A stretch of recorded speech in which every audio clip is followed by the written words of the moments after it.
आज की वीडियो में हम एक बहुत ही कॉमन टॉपिक के बारे में बात करने वाले हैं। आज के समय हम बहुत सारी पेमेंटें ऑनलाइन कर रहे हैं, यानी आप जो भी बैंक यूज कर रहे हो उसके ऐप के थ्रू आप आईएमपीएस करते हो या आरटीजीएस नेफ्ट के थ्रू पैसे ट्रांसफर करते हो। तो इसमें क्या होता है, बहुत बार गलती से हमसे अकाउंट नंबर गलत एंटर हो जाता है, या तो आगे का नंबर गलत हो जाएगा या पीछे का या बीच का नंबर गलत हो जाएगा, जिसके कारण ए अकाउंट से वो पैसा बी अकाउंट के अंदर ट्रांसफर हो जाता है। तो इस केस के अंदर हमें क्या करना चाहिए उसको थोड़ा सा डिटेल से समझते हैं। अब यहां पे दो कंडीशन आती हैं। फर्स्ट कंडीशन है कि सेम बैंक में वो ट्रांसफर हो गया है। मान लेते हैं कि आपका खाता बैंक ऑफ बड़ौदा के अंदर है और सेम बैंक ऑफ बड़ौदा के अंदर आपका दूसरा अकाउंट है, उसके अंदर वो पैसा ट्रांसफर हो गया है। दूसरा केस ये आता है कि आपने बैंक ऑफ बड़ौदा से एसबीआई के अंदर वो पैसे ट्रांसफर कर रहे थे, वहां पे कोई डिजिट गलत हो गई है। तो इस चीज के अंदर क्या है, सबसे पहले आपने अपनी ब्रांच के अंदर कांटेक्ट करना है। जितना जल्दी हो पाए आपने ये ब्रांच को बताना है कि मैंने एक डिजिट गलत कर दिया है, जिसके कारण पैसा वो दूसरे बैंक में ट्रांसफर हो गया है। समझते हैं फर्स्ट केस को, यानी आपका खाता बैंक ऑफ बड़ौदा में है और आपने बैंक ऑफ बड़ौदा की किसी दूसरी ब्रांच के अंदर गलत ट्रांसफर कर दिया है। मान लेते हैं आपका खाता चंडीगढ़ के अंदर है और आपने दिल्ली के किसी अकाउंट के अंदर गलत पैसा ट्रांसफर कर दिया है।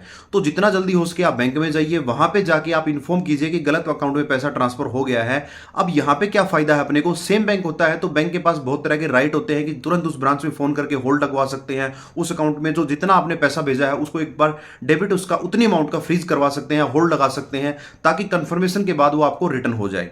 अब यहां पे भी दो चीजें अपने को देखनी पड़ेगी। मान लेते हैं कि आपने पैसा ट्रांसफर किया और आपको 2-3 घंटे बाद पता लगा और इतनी देर में वो पैसा विड्रॉल करके ले गया उस ब्रांच से, तब क्या होगा, यहां पे दो कंडीशन बनेगी। अगर कस्टमर अच्छा है, रेगुलरली अकाउंट को यूज करता है, पैसे आते जाते रहते हैं, ब्रांच को अच्छा नोन है, तो वो क्या कर सकते हैं, रिक्वेस्ट करा के या बोल के एक राइटिंग एप्लीकेशन लेके आपसे या बैंक से कि भाई आपके अकाउंट में गलत एंट्री आ गई है और हम इसको रिवर्स कर रहे हैं, तो उनकी कंफर्मेशन के साथ वो पैसे को रिवर्स कर सकते हैं।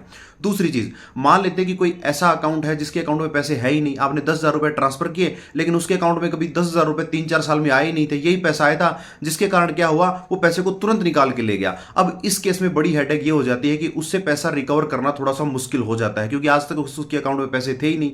दूसरा यहां पे क्या होता है, बहुत बार minimum balance charges, SMS charges लगते लगते अकाउंट में कुछ होल्ड लग जाते हैं। सपोज कीजिए कि पहले से अकाउंट में 3,000 रुपए के होल्ड लगे हुए हैं और आपने वो 10,000 रुपए ट्रांसफर किए, तो 3,000 तुरंत सिस्टम उसको काट लेगा। तो 3,000 का लॉस तो सीधा सुधा हो गया, क्योंकि उस पैसे को रिकवर करना बहुत मुश्किल हो जाता है। अब बात आई 7,000 की, तो उसके लिए भी आपको थोड़ी सी आपको जद्दोजहद करनी पड़ेगी। इसके अंदर सबसे अच्छा तरीका है, जितना जल्दी पता हो बैंक में जाइए और वहां पे एक रिक्वेस्ट दीजिए, ताकि जितना जल्दी हो सके उस पैसे को रिकवर किया जा सके। अब बात करते हैं दूसरे केस की।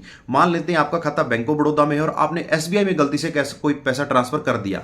यहां पे भी आपको क्या करना पड़ेगा ना, जो आपकी बेस ब्रांच है यानी बैंक ऑफ बड़ौदा में जाके आपको क्या करना पड़ेगा, आपको डिटेल देनी पड़ेगी कि एसबीआई के ए अकाउंट में मेरे को पैसे डालने थे लेकिन गलती से मैंने बी अकाउंट में डाल दिए हैं। अब बैंक क्या करेगा, आप यहां पे कुछ नहीं कर सकते। बैंक उस ब्रांच को एक मेल करेगा कि ऐसे ऐसे मेरे कस्टमर ने गलती से आपके इस अकाउंट के अंदर पैसे डाल दिए हैं। अब यहां पे भी यही केस होना है, अगर उसने पैसा नहीं निकाला है तो ब्रांच इमीडिएटली उस पर होल्ड लगा देती है और उसके बैंक आपसे कुछ प्रूफ लेगी। जैसे जैसे आपने आईएमपीएस किया है तो उसका एक ट्रांजैक्शन आईडी आता है, वो आपसे लेगी, आपके अकाउंट का स्टेटमेंट लेगी, फिर बैंक ऑफ बड़ौदा उसको वेरीफाई करेगा कि रियल में आपने ये ट्रांजैक्शन वहां किया है। इसके बाद वो एक रिक्वेस्ट एसबीआई को भेजेगी और उसके बाद एसबीआई उस पैसे को रिलीज करेगी। तो इस वे में आप अपने पैसे को रिकवर कर सकते हैं। तो यहां पे अपने लिए समझने वाली बात यह है कि जब भी आप कोई ऑनलाइन ट्रांजैक्शन करें तो 2 बार कंफर्म करें कि आप सही अकाउंट डाल रहे हैं। दूसरा काम आप ये कर सकते हैं, पहला 1 रुपया 10 रुपए आप ट्रांसफर करके कंफर्म कर सकते हैं कि सही अकाउंट में वो पैसा पहुंच रहा है या नहीं पहुंच रहा है। तीसरा काम आपने क्या करना है, जितना जल्दी हो जाए आपको अपनी बेस ब्रांच यानी जिस भी ब्रांच में आपका अकाउंट है वहां पे आपको कांटेक्ट करना है।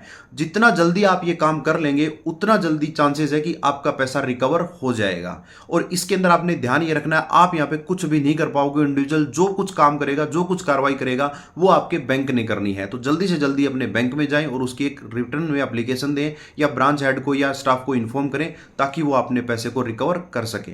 तो उम्मीद करता हूं इस वीडियो से आपको मोटी मोटी जानकारी लगी होगी। फिर भी आपके मन में कोई डाउट है तो आप हमें कमेंट करके पूछ सकते हैं। वीडियो अच्छी लगी तो आप इसको लाइक कीजिए, शेयर कीजिए और चैनल को सब्सक्राइब कीजिए। मिलते हैं नेक्स्ट वीडियो के अंदर।